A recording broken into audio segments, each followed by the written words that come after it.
Good morning, everyone, and happy Father's Day to you. You're listening to Vintage Motocross Radio, and I'm your host, Joe Abadi. Today, I have a very special guest, and in a moment, we're going to be speaking to him. But right now, I'd like to thank my sponsors, Vintco, Keep the Ride Going, AMSOIL, the first in synthetic oil since 1973, Preston Petty Products, Legend Continues, and of course, our Wednesday show, Vintage Motocross Q&A. I hope you'll join us this Wednesday at 6 p.m. My guest today was a winner of 14 Grand Prix motocross events. He was a factory rider for Mako, Husqvarna.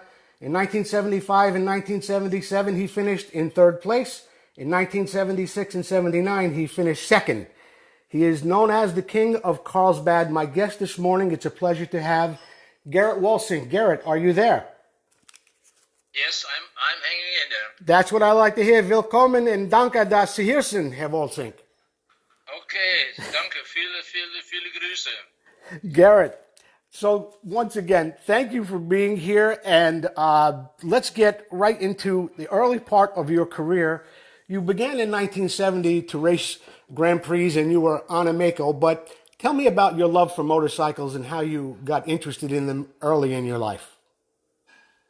Okay, I have to correct you. I started on Mako in 1973, but my dad, he was racing in 1947 to 1950-51 with a Metzlers, and we had a motorcycle shop in Holland. So I'm born and raised between the BSAs and the Metzlers, and mopeds and bicycles. And my dad was organizing motocross in Holland, and my uncle, who lived in our house, raced motocross, and he was 500cc national champion in 1962. So I really grew up in motocross and went on a very early age with my dad or with my uncle to all of the races and to the GPs also. Mm-hmm.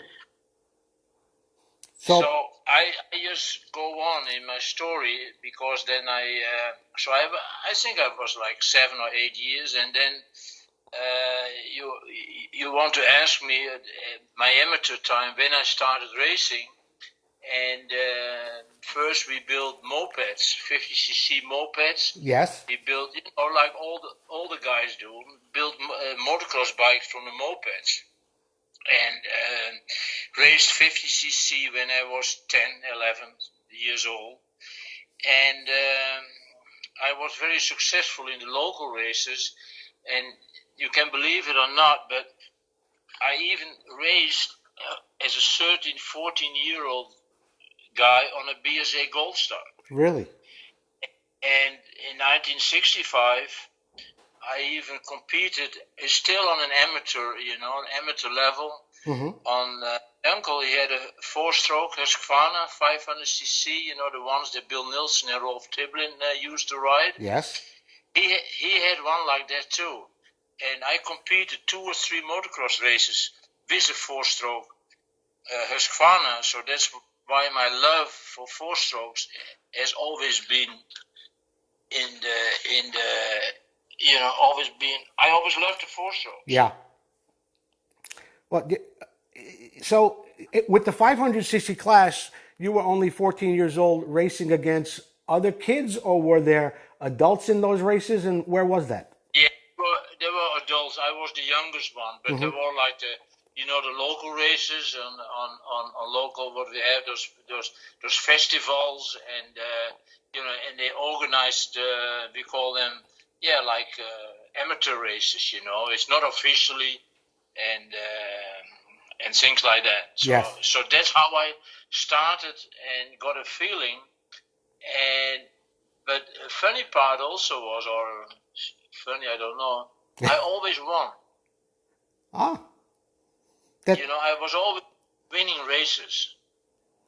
And what do you account what do you account that to, Gerrit? I mean, how did you just take to it so easily? Was it because of your family being involved? Did that make it much easier for you? Yeah, good material. Mm-hmm. You're working on the bikes, and you had a feeling. for the bike, and my uncle, he really helped me a lot in the beginning, and tried to avoid many mistakes, and I go on a little bit. Then I picked up Husqvarna in 1966. Mm-hmm. I raced. Then I went officially amateur racing in Holland. Officially, like AMA racing, or how you call that. Yes. But so I was riding Husqvarna 250cc's in 1966 and 67, and then I switched to the 500 class in 68 on Husqvarnas until 72, and I already was national champion in 68 in my first year in the 500cc class. And that was in the Netherlands. You were the champion that year. Yeah. It's always been in the Netherlands. So, Mm-hmm. So Gerrit, when I think of the Netherlands, of course, I think of another racer who had a very successful career was Pierre Kosmakers. And before your Grand Prix career began, did you compete regularly? Did you see him throughout the circuits in the Netherlands? We competed very hard. We had tough battles. But before I go to that, I something, and it's a little history which you will interest. Yes. My uncle always said the Swedes, we looked up to the Swedes very much. And the Swedes, they had the nicest bikes, and they were in the best physical shape. And Stan London and Tiblin, but Stan London was my favorite. Mm-hmm.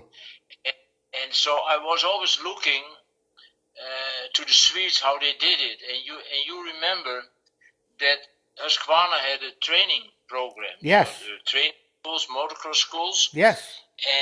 And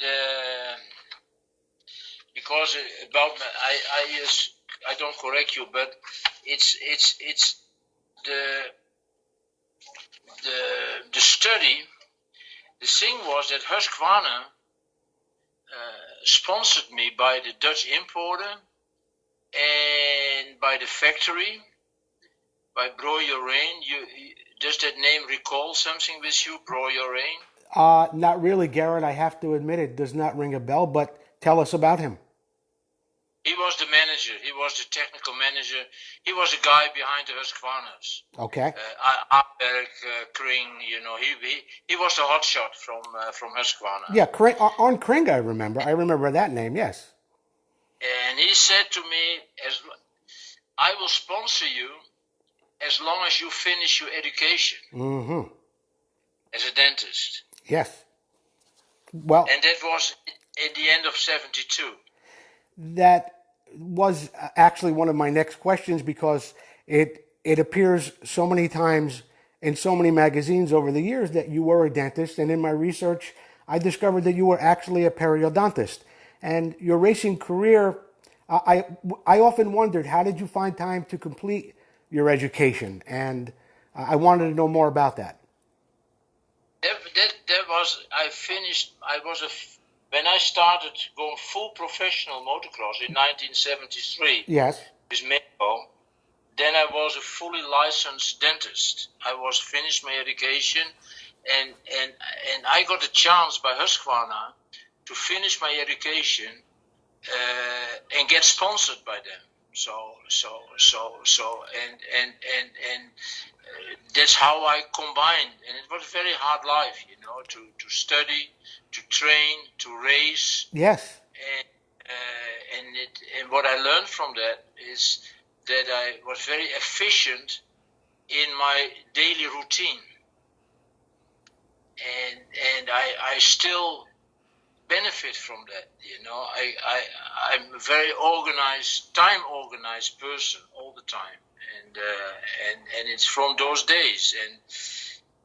And when I stopped motocross in 83, 84, mm-hmm. then I went to the university back and became a periodontist and doing implants. I see. Okay. So after, but during my career, motocross career, I was a fully licensed dentist, but didn't practice. I was 100% motocross rider. Okay, that answers a lot of questions because you look at the years that you were racing, and then it says in the magazines, of course, many times that you were a dentist, and I think a lot of people were wondering how did he fit all this in? But you really cleared that up for us, Gerrit, and I want to thank you for that. Now, tell me this: when was the first time you came to America? I came to America in 1973 with Willy Bauer on the Mako Mm-hmm. and to race Carlsbad.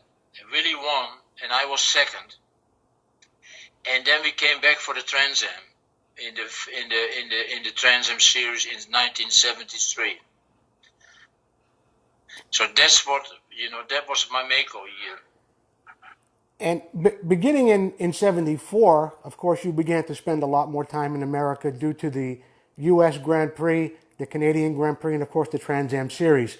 What did you really like about America, Gerrit? And did you ever consider moving here permanently? Yes, and there was a chance, and I liked the way life was, and especially California, the sunshine. I lived with Gavin Tripp all Yes. the time. Yes. In Laguna Beach. So I always stayed at his house. So I was living the good life, so I liked it. And then Honda asked me also to join for the national championship. But then they changed the rule that because Karsmakers Pierre, Yes. champion, he won the championships, and then the likes like Wynett didn't like that, and they pushed the AMA that a foreign rider, so you need to have a passport to be an American champion. So you couldn't compete for a national championship because you weren't American? Yeah, and they did it because they were afraid that, like all the guys like us, like Hammergren was asked, and I was asked, and Pierre was already there, and and Wynett and those guys thought, shit, if those guys keep coming here, we never can be national champion. Yeah, and so that blocked my way from going to the States. But Honda asked you to ride for them at that point? Yeah. I don't know what time. I think it was 73 or 74 in those years, in the beginning. Yes. Well, we're going to get more into your Carlsbad racing in just a moment, but I read something and I thought it was interesting because you didn't mention any names in this, but I'm hoping maybe this time you'll tell me more about it. In 1976, you finished second in the world, only 6 points behind Roger DeCoster. There was a race in Edelbrook. The track was dusty. You passed another rider a couple of times, and then he crashed into you and probably cost you the world championship that year. Who was that rider, and what happened exactly?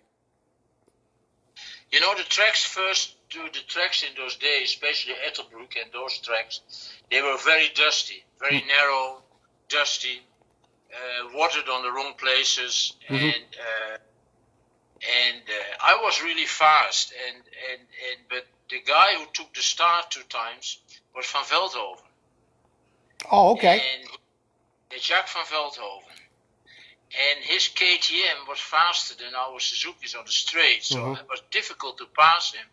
But every time I really tried to pass him and nearly kicked him off the bike, he just blocked totally my passage. And so I finished 2 times second and not enough points for the championship. So it was him. That's how I see it.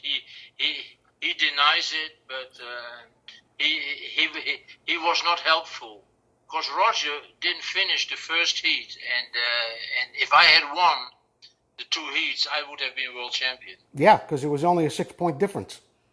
Yeah. So, this is probably a good time too to ask you. I mean, other than Jake Van Veldhoven, were there any other riders that you maybe grew to dislike over the years that were, maybe not such great riders on the track? Anybody else?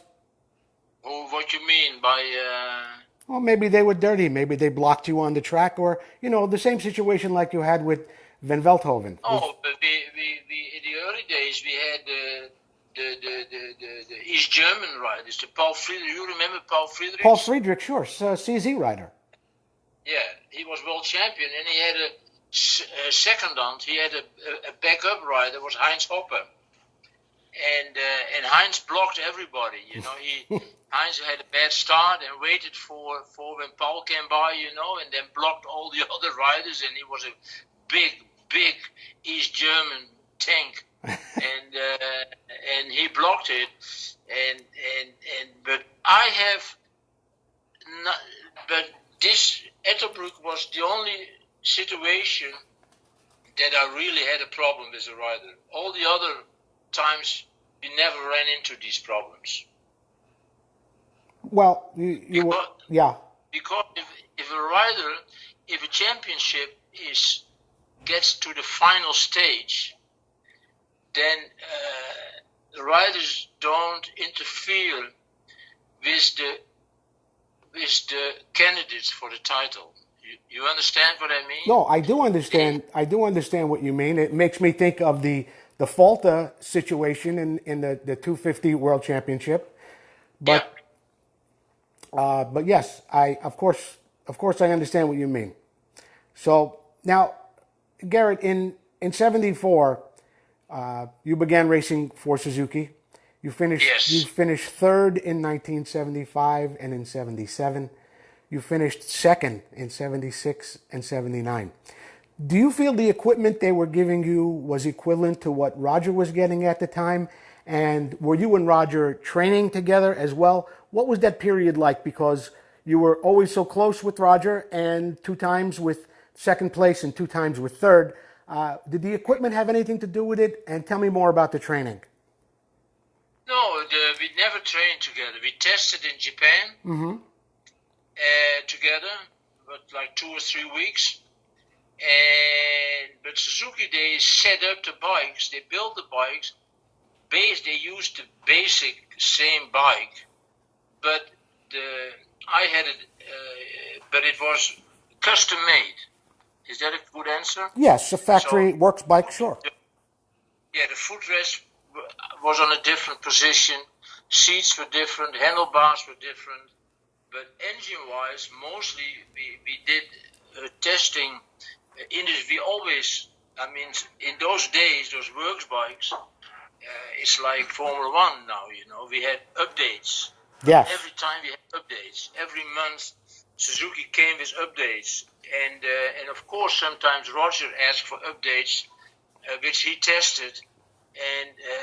And sometimes I got updates, which I tested. But basically, the direction was the same. But we got all the times updates, but we had never, it was not that he had better bikes than I had. We had exactly the same quality of bikes. Okay. Well, I often, go on. I saw on YouTube, I mentioned now, I saw on YouTube Ricky Johnson. Ricky and I are very good friends lately. And Ricky explained his Honda RC Yes. to a journalist. Yes, to a journalist. What was special about his bike and what he felt, you know, if he changed or didn't change, and he thought exactly the same about how to set up and how to make changes to a bike. And I watched it on YouTube, and I said, "Shit, Ricky, we look alike. You know, we have the same details. Eye for details. That's what it is." Yeah. So, well, and the mechanics when you wanted something changed on those bikes, now they were Japanese. Were they receptive? Did they understand what you wanted? Or sometimes, you know, the Japanese, from what I've learned, they don't want to change things that easily. But when you asked them to change things, did they change them? In 74 they changed. 75 they changed. But in 76 something changed in the factory. We had a different It depended on the racing engineer. But in '77 we asked for changes, but then they didn't want to change. So it changed in the team. Right. The factory wasn't so cooperative, and then Heike came in '77 in the 500, and because of the wheel travel, I had a lot of chain problems. You know, the chain comes off. Yes. And we saw how Heike Yamaha did it with a roller on top and a roller on the bottom, you know, for the chain. Yes. So it didn't jump off on the top. And we wanted to change that, but Suzuki didn't want to change that. And in '77 and '78, they didn't make the bikes that we wanted. And that's why we had such a bad results also in those years. I think '77 I won one heat, I think. Engine was not good and suspension was not so good. '78 was even more terrible. The bike was I even took a '77 bike in the mid-season. I went back home and I took my old training bike out and said, okay, I want to use that one. In '78, you know, not '77 was a good bike, but '78. So your question is, did they listen to your request and fill your demands? Yes. A couple of years they did, and a couple of years they didn't. Well, when they Do you don't. understand? Yeah, no, I understand completely. Do you think it was because the suspension was getting longer? Because you say the suspension wasn't good and neither was the engine. So it was two problems there. But do you think it was because the travel was getting longer? Oh, the travel was getting out of hand. Mm-hmm. I remember in '78. My first bike, we came back from Japan and I got my first bike in Holland. And we had like 34 centimeter travel in the rear. And the front forks only could have like 29, you know, those old front forks. Yes. 29 in the front. So when you riding through I crashed in the Whoop-de-Doos on a Dutch sand track on places where I normally passed other riders. So then if you turn off the throttle, you know, so then what you do in the sand riding is a certain technique, you know, you turn off the throttle sometimes, and then the rear end came up, Yes. and the front end dived, and then your front fork is like 90 degrees to the track, and I crashed, you know, I crashed so many times, and the bike was so terrible to drive, and because we went through the whole travel development, you know, in the thing, but then it went out of hand. We had too much in the back and not enough in the front, and then we changed in the mid '78 season. Can you still follow me? Yes, I am. I can follow you. And in the mid '78 season, we called the bike the horse. It was a terrible bike. Power was not good. The suspension wasn't that good. And I took my '77 bike out at my house, my old training bike. And I lowered the rear suspension, put up a higher seat, you know, just lowered the bike in the back. Yes. And reduced the travel. And then I felt comfortable again on the bike, and I got my trust back. And so for '79 they listened very good to us because Roger, he also was. I told Roger in the middle season. I said, Roger, I don't know how you feel, but if I see you riding, you're going to kill yourself. Because he, you know, Roger keeps going, you know. He's more dedicated at that time than I was, but I was afraid of riding the bike. And then for '79, they really changed the bike very well, and then we had success again. Well, you talk so much about the suspension on that bike, and of course the sand in your native country, and how different it is than it is here in America. And in your career, you had 14 Grand Prix wins, and 5 of them were at Carlsbad. And as a sand specialist from the Netherlands, how did you become so effective on the hard pack in Carlsbad and in California? It's your talent, and it's the feel for the bike. Mm-hmm. It's the talent you have. More talent for motocross is that you feel in your butt if a bike slides or has traction, or and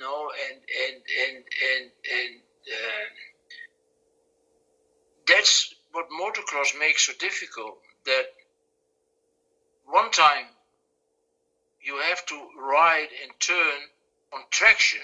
Yes. Half throttle, quarter, and the next situation you have to spin the rear wheel, and nobody can explain what to use when. Yeah. That's That's the big problem of motocross. Yeah, no, I understand that completely, and it's a perfect description. Nobody knows really when to do what all the time, but so much time in the sand, and then you come to Carlsbad and you just understood how to do that, and it was always amazing for all of us who watched the USGP how you were so effective on that track, which was so different than anything else you had ever ridden on. Yeah, I agree to that. But when I go back to my career in '68, '69. That was like 8 years before Carlsbad. Mm-hmm. I competed in a lot of races in Belgium and France and Switzerland and Italy. I only did the 5 championships in Holland, and I only did the 4 or 5 international races which bring money. And all the other events, all the other Sundays, I was in France, Italy, Germany, Belgium, so to get used so I traveled a lot in those days, and I invested in time to get used to the hard packed tracks. Okay. And that's why I got the experience, and I was one of the best on grassy tracks, grassy hilly tracks. Yes. And Roger was the best on the Italian, the really hard packed Italian tracks, like Carlsbad and Saddleback. Yeah. Well, he never won. In '79, you said the Suzuki, it was a better bike, but you switched to Honda. Was it in 1980? No. Suzuki sacked us. Suzuki didn't sacked Roger and me because they were going, management in those factories. They went for Rond and Bruno for young riders. They needed younger riders. We were getting too old. And Roger had already contacts with Honda and with Miyakoshi, and he went to Honda, and Meiko asked me. So I went to Meiko because Meiko had a good bike in '79. They had a good 495 in the GPs. Yes. And I knew the people at Meiko, so they promised me a lot. They promised me a reed valve engine. They promised me a better suspension bike, and et cetera, et cetera. But then the 1980 Meiko, with the high headstock, how you call it, that was a disaster, that bike. Yes, the geometry was not good on the bike. No. Yeah, and the engine wasn't good enough, and so I was really frustrated. And the biggest frustration came in the first GP in Switzerland, in the 500 GP. I was on my Meiko, and Roger was on his Honda. And then Miyakoshi, the big boss of HRC, came up to me and said, "Why didn't you call me?"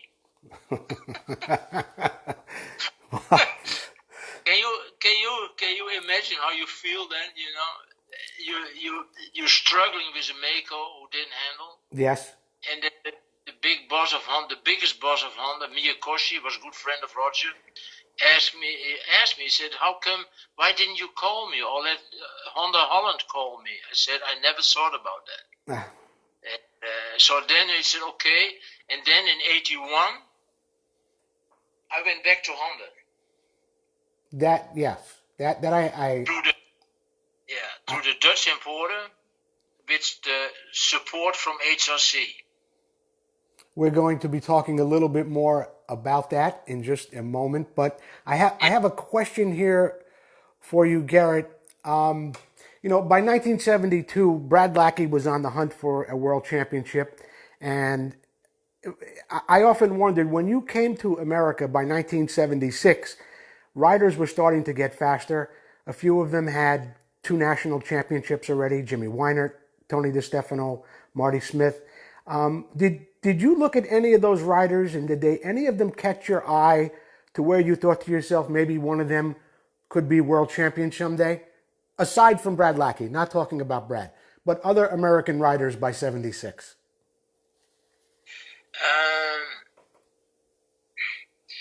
We, the Europeans, was a general feeling that we had a feeling that the American riders were not so dedicated as we were. Mm-hmm. We were physically in a much better shape, and they didn't want to put up the effort. Tony DeStefano was a good rider, and Marty was good also, but they for some reason they couldn't cope with the European problems. To be in Europe. Yes. And that's the only two. Denny Laporte was good. Denny was the other one, because you didn't mention Denny, but I remember Denny, who really listened to us and learned from us, and he was world champion 250. Yes, in 1982, sure.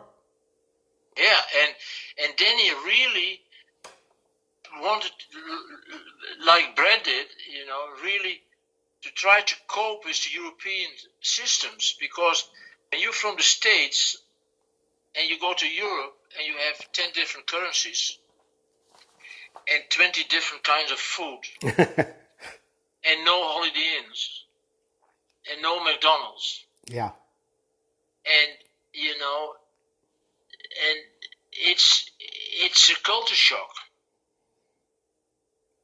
So... And so you want to have to put effort into that. And the tracks in Europe were more difficult as in the States. Yeah. But looking at it, I wonder sometimes too, where maybe if they wanted to go to Europe to try and be a world champion, but the factory wouldn't send them because they wanted to sell motorcycles in America. So I think it was a little bit of that, and it was a lot of having to do with the culture change of the food and everything else that goes along with trying to be a world champion or traveling throughout Europe and racing. Yeah. And why should they go to Europe? Because, like baseball, American world champion, baseball and basketball, yeah, they don't need Europe to have their own big competitions where the guys make a lot of money. And the American riders were making much more money than the Europeans were making. Do you think that has a lot to do with why a lot of the American or any American rider doesn't compete for a world championship today? Yeah, why shall you go to Europe when you can make $2 million a year and instead of 400,000 in Europe a year? If you get that money. Sure.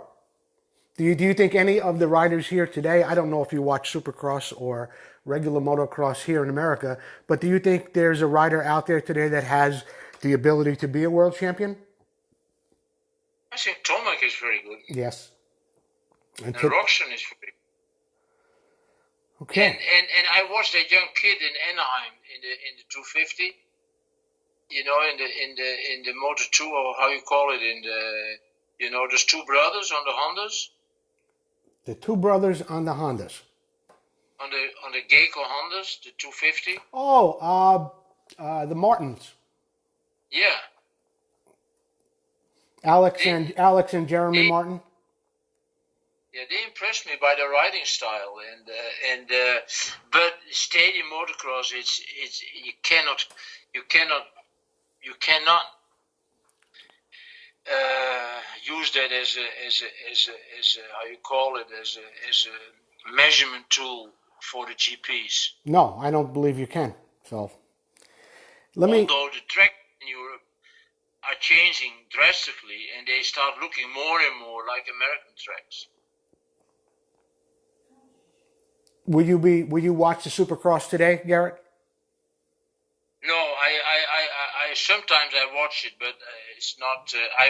I have to really look at it. Was there a Supercross yesterday? No, it's today, the last race, but that it happens in Okay. about an hour. But let's get back to some of the questions I have for you here because I only get so many opportunities to speak to you. Usually, it's only Yeah. in Las Vegas, and we're looking at motorcycles. But anyway, here's a question I have to ask you, Gerrit, because there's nobody else from Europe I could really ask, and I haven't had a chance to speak to Roger yet. In 1973, when Brad Lackey came to Europe in search of a world championship, did you, Roger, Willie Bauer, what did you think of Brad, this California kid, coming to Europe to try and compete for a world championship? Did you think he would stay as long as he did? No, you're too focused on yourself Who is? to think about any. He didn't really impress us, you know. Yeah, He was okay. never in the first three or the four, so he wasn't really a competitor. How you call it? A competition to Yes, us. yes. So So, that means I knew Brad very well. We had good times, you know, and he was, but Brad is Brad, you know. so in the beginning, you guys didn't take him seriously, but he was moving up in the points every year. He went from 13th to 10th to 9th. I mean, he was doing better every year. There had to be a point where you started to think this guy's not going anyplace and he's not going home until he wins. No? Oh yeah, we had a lot of respect for his dedication, you know, and the way he did, but I don't know how technical he was to set up his bikes. I don't know. I have no idea if he was like Roger. You know, that's Roger. You know what he does with KTM. He's an engineer, Yes.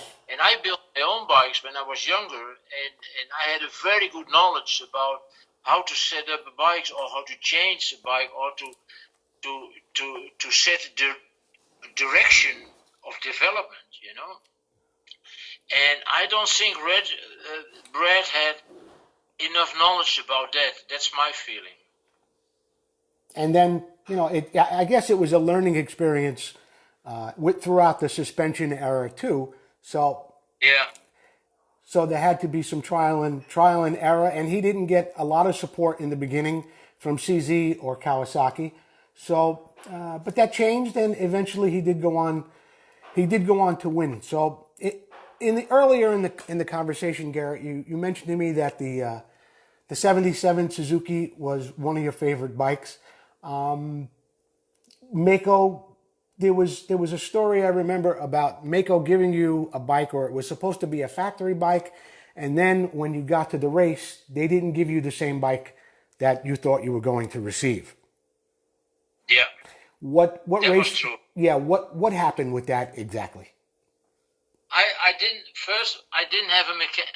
I fired my mechanic in Europe. Okay. So I had to do it with friends and myself. And the Mako, we had a geometry problem, you know, with the bike. Yes. So we had to change a lot myself, and I put a KTM rear wheel in it because I want to have a floating rear brake, which Mako didn't believe in. I said, because I have been riding all my life Husqvarnas and Suzuki's with floating rear brakes, Mm-hmm. and Mako didn't want to change it, so I put a KTM rear wheel in it. And then Ivan Boysen made a reed valve cylinder for me in the mid-season. Okay. And at the end of the season, he even made a complete engine, which we still have here. But Ivan made a reed valve engine for me. So I sent a bike from a GP in Holland. It wasn't clean, it wasn't shiny, it was a real and I sent it to Mako West, and he showed up on sign up, and I asked Savarites, said, "Where's my bike? This is your bike." I said, "That's not my bike." "Yeah, we changed it. We put a new handlebar on it and a new tank, and it had to be shiny." I said, "But it's not shiny. It's not my bike, Where's my seat?" "Now we don't have your seat. It's in LA." "And where's my handlebar?" I had a Suzuki handlebar on it, the yellow ones, Yes. the how you call the gold colored ones, because they had my bank. They used the stuff from my Suzuki warehouse, and so it was not my bike. So nothing about it. It wasn't your bike at all, or they just changed all these parts and it was the frame and the engine. They changed all these parts. They changed all these parts. Oh. So it didn't fit. It didn't fit. I don't even know if the frame changed. I don't know that, but it didn't fit. It didn't ride well, and I was just pissed. And I was all season a little pissed. And the engine they changed it because I had a Boyson reed valve engine on it, and which made the bike much better. Yeah. But I couldn't. It was a different bike. And Severite's only answer was, "We have to look good at inspection, at sign up for the picture." Well, that's not the way it exactly worked, I guess, and I often wondered about that story. Gerrit, last week I was talking to Chuck's son, and the week before I had you on the phone trying to set up this interview, and you told me to tell him something, but I didn't do it. You said to me, "Tell Chuck's son when the year he won the USGP, he got lucky." And but I didn't want to say that to him. But we're going to talk now a little bit more about that year that Chuck did win, and you were on a Honda that year, and I want to know more about that, because I'm thinking to myself, Roger is the manager there. You're still in good shape. You got a great bike with Honda, and you've won at Carlsbad so many times. It must be the perfect combination. But it turned out not to be the perfect combination. What happened? Was it a bike setup? And what was the problem maybe with communication between you and Roger? What happened? No, I didn't win because I crashed in the second heat with noise. Okay, but... And that was, so I was way back and I was behind noise. And I couldn't pass, I could not regularly pass noise, and noise kept me up. So I lost the contact with the top. And then I passed noise after 25 minutes or whatever. And then I attacked too late to pick up Chuck's son. So it has nothing to do with I had a problem with the bike setup with Roger, but it had nothing to do with the result. The result was I had a good, I don't know the first heat, but the second heat I crashed in the starter in the first lap. I crashed with Graham Noyes and some other guys. And I picked up the bike after Graham, and I had to follow Graham for a while, and I couldn't pass him. So he took me, he held me, you know how it is in motocross. Yes. He held me too long. So I lost the contact with Chuck's son. So that's why Chuck's son won. But Roger called me before then. I was riding Hondas in Europe. I had 500 Hondas, the RC 500. Yes. And I had a RC 475. I got 2 Hondas, and Roger was in Europe, and he helped me a lot. And then he called me, or he asked me, he said, I don't have the right riders, something like that, for the USGP. If I make you a good bike, can you win it? That's the question. So what happened? I said, if you make a good bike, it has to be a 475, he said. I said, okay, if you make me a good bike, I'm fit enough to win the race. But then he prepared the bike, the mechanics, etc. But then we came to in the suspension business. Okay. And I got a new front fork from Showa, the 43 millimeter, which was perfect. But the rear suspension, Roger said you were faster with the Showa than with your white power shock, which I was using in Europe. Mm-hmm. And the bike looks better with the Showa than the white power. Why don't you? I said, Roger, I don't care. I don't want to be the fastest. I want to be fast after 40 minutes. But Showa people don't like that, what you do, to ride with and we don't like that when you ride with a white power. I said, I don't care, Roger. I said, I just want to win the race, and I only can win it when I have a white power in it. And then, years later, he said, now I know, now I have a feeling why you won Carlsbad. I always wanted to be the fastest in one lap. I always want to be the fastest practice times, and you didn't care. You didn't give a shit. He said, I told you were. I said, what's my position on the starting gate? That's the only thing I asked. Yeah, 4 or 5, 6, because I didn't want to be on the inside. You know, I wanted to be on 4 or 5 bikes from the left. Yeah. That was my fifth position. And I only looked if I was 4th, 5th. You know, I didn't want to be the fastest in Carlsbad because I didn't want to pick the starting position, because then the competitors, they would shut me in, you know. I was always behind a little bit. So he said, now I know you never wanted to be the fastest. You want to set up the bike which is good for the whole race. I said, that's the difference.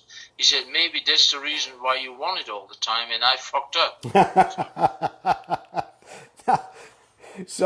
So you that day of that race where you guys were arguing about the suspension, tell me more about that. I mean, how, in the end, who had to say so? Roger said this is the way it's going to be, and that was it, huh? No. I used my white power. Oh, okay. There would be suspension in the back and the Showa works fork in the front. I see. So we didn't really have an argument. We didn't fight or something. We didn't have an argument. But Roger said, you were so dedicated. You were so focusing on the race, he said. And that's what I learned from you that weekend. He said you were so focusing on 1 o'clock, you know. Okay, when is the start of the first heat? 1 o'clock, 1:15. Right. He said all weekend you were talking about the first heat. You didn't care if you were faster or slower in time practice or whatever, he said. And that's what I learned from you. That's what he noticed. Interesting. Because you don't have to learn, Roger, to coster anything. Hey, Gerrit. He knows. That guy knows. Yeah, I bet he does. And he's still at it after all these years. It's incredible. So much respect for him. So even in our Suzuki days, he was always testing bikes, ignitions, carburetors, tires. I told him in the Trans Am time, I said, do you never get tired of it? Always, he said, no, I wanted to try. And he tried carburetors and tires and ignitions and shocks and suspension. And yeah, so that's dedication. Unbelievable. That's what he is. You know, that's why Roger is Roger. And that's why he is now where he is, you know. Yeah. I do understand that. In fact, I was so impressed with all the equipment that he sold to Terry Good lately, and I saw boxes and trailer loads full of, as you say, carburetors and gears and tires. And I think to myself, why did he save all that stuff? Why did he even have it in the first place? But now you're telling me that in all his spare time, there was no spare time. In all that time where he wasn't racing, he was actually researching and developing better things to make him a better racer. Yeah, and he was always, and he had much more stuff at home as I had, and then one time a Japanese mechanic, fixed all his bikes, but I had some weird stuff also, but he had more. It was unbelievable. But it's just what you say, Joe. He was always testing and trying and looking for improvement. Yes. Hey, Gerrit, throughout your career, you mentioned earlier about the president of Honda coming to you and when you were on Mako and asking you, well, why didn't you call me? Were there any other opportunities throughout your career to ride for a different brand that you turned down and maybe regretted? Yeah, in my beginning years of Grand Prix racing, 72, 71, yes, Java asked me to be their factory rider. Yamaha? Java. Oh, Jawa, okay. Yeah, where Valek was riding with, in Homola. You remember Homola? Yes. And Vlastimil Valek? Valek, of course, yeah. And Tudulka. They had a Java, you have CZ bikes, and Java they have their own development, And they asked me if I wanted to ride the GPs on that. And I turned it down. And a year later I said, shit, I should have done it, because that bike was so good, so fast and good handling. And that's where I regret it from. Otherwise, no, I don't have. Yeah, Honda asked me. In 81, they asked me if I would compete in Dakar. In Paris Dakar. Yes. With the factory team. Yes. And I turned it down because I was too focused on motocross. And a few years later, I regretted that. I wanted to, but there was no place. And then Malherbe got paralyzed. Yes. In Dakar, and then I thought it's good that I didn't do it. Sometimes when your career is over, it's best to just end it like that, because guys go back sometimes and tragedy strikes, like in Malherbe's case. So yeah, I mean, if you stop it, you end. I mean, when Chuck won, I was 34. Yeah. So I had a long career, and with a lot of injuries. So it was already to be very careful with your energy, but it's if you stop, you stop. I don't drive at all anymore. So since 40 years, and I'm happy with that. Now, every year, Gerrit, I see you just about every year when I go to Las Vegas to the Mecum auction. And a few years, some of your bikes were unbelievable. You were very, very fortunate to have some of the bikes you won the Carlsbad Grand Prix on. And they commanded incredible amounts of money. It kind of set the bar very high for anybody else. Will you be going back this year? And do you have any more of your factory bikes that you will be bringing? The last auction, my 250, my 67 250 didn't make the price I wanted to have. It was a bummer for me, basically. And but as long as Corona is in the world, yeah, I don't fly. So and I still have some bikes, but I wait a little bit.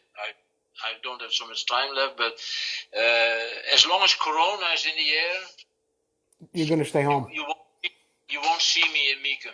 Yeah, I understand that. And who knows, by January, they might not even have it, because they get started very early getting bikes together for the auction. And who knows, maybe this year they may not even have it. So you go there, yeah, you go every year. Just about. I know I saw you there for 2 years, and I think those were... Yeah.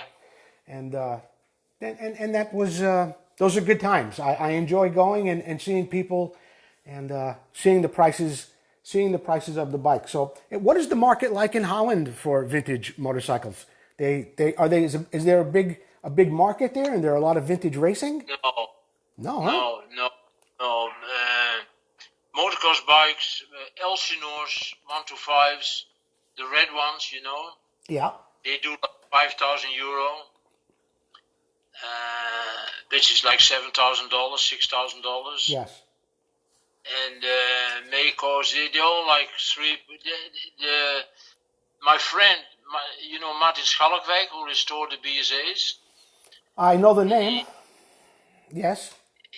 He only sells in Meekum, and because in Holland he doesn't make the money he needs to make on the classic BSA's, and the classic market is not as like the Kawasaki's you have, the Z900s. Yeah. Yeah, they're expensive here, but not as expensive as in Vegas. Well, Gerrit, is there anything else you would like to add to our conversation this afternoon? Anything about riders, Supercross, anything else that's on your mind? I'd like to give you a couple of minutes if there was anything you wanted to talk about. So if there's a subject that you want to touch on, let me know what it is and we can talk about it. Yeah,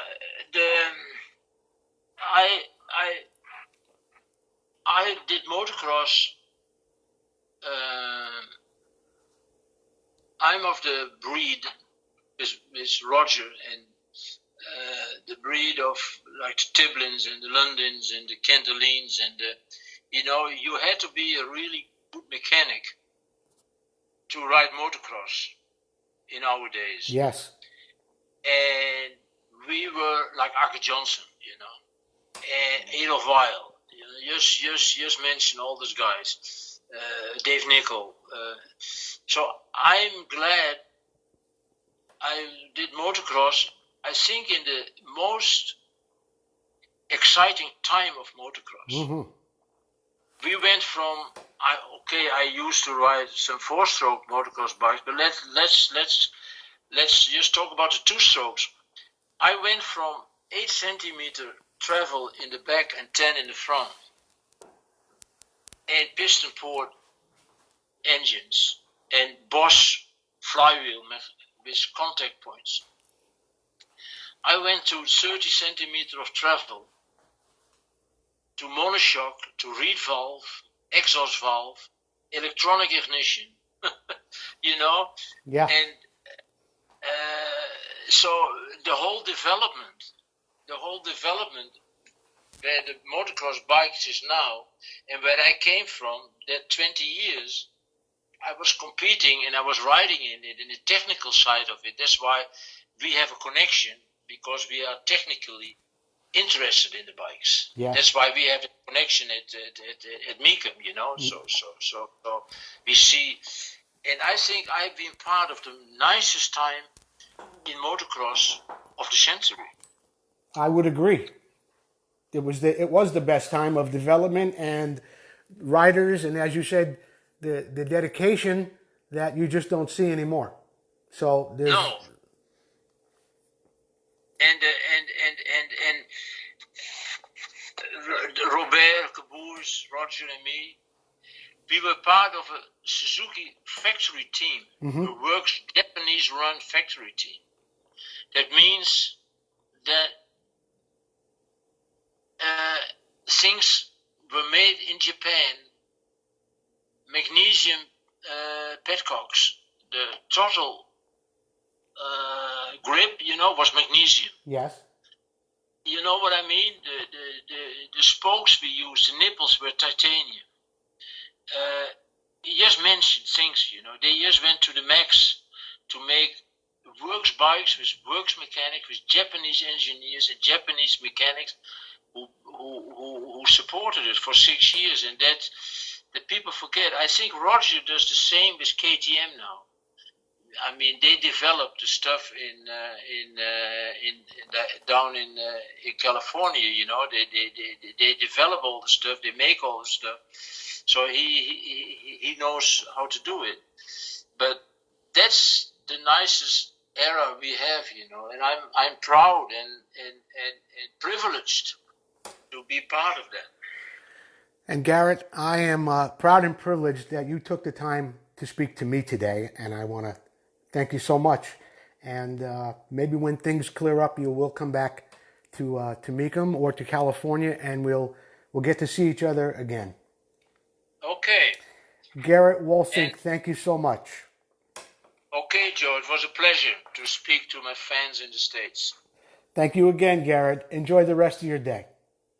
Okay, bye-bye, Joe. Bye.